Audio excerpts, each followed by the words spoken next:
दोस्तों, एक समय की बात है। एक गांव में एक साधारण आदमी राजू रहता था। वो हर समय दूसरों के बारे में चिंतित रहता था।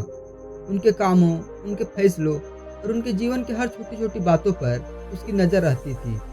वो अपनी दिनचर्या को छोड़कर दूसरों की जिंदगी में हस्तक्षेप करता रहता था। एक दिन गांव में एक बुजुर्ग साधु पहुंचे। उन्होंने गांव वालों को यह सिखाने की ठानी कि हर व्यक्ति को अपनी ऊर्जा और ध्यान खुद की उन्नति और खुशहाली पर लगाना चाहिए, दूसरों पर नहीं। साधु ने राजू को देखा और उससे कहा कि तुम्हारे जीवन का हर क्षण दूसरों के बारे में सोचते सोचते बीत जाता है।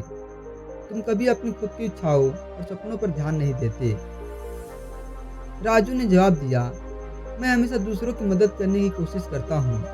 क्या यही पर्याप्त नहीं है? साधु मुस्कुराए और बोले, ध्यान दो। एक आदमी को अपने लक्ष्य और सपनों पर ध्यान देना चाहिए, ना कि दूसरों पर। जब तुम अपनी ऊर्जा खुद की उन्नति में लगाओगे, तब तुम दूसरों के लिए भी एक अच्छा उदाहरण बनोगे।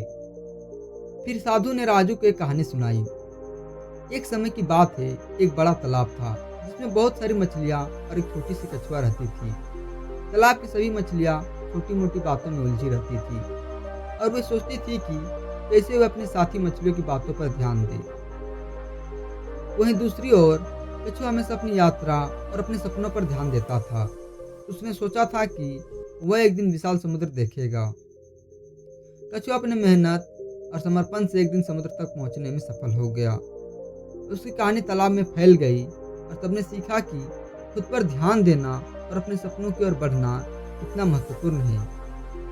राजू ने इस कहानी से यह सीखा कि यदि वह अपनी ऊर्जा और ध्यान खुद की उन्नति में लगाए तो वह न केवल खुद को बल्कि दूसरों को भी प्रेरित कर सकेगा।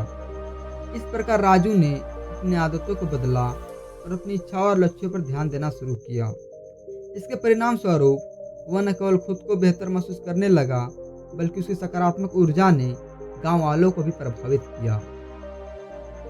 दोस्तों, इसी तरह हमें खुद पर ध्यान देना चाहिए, लोगों पर नहीं।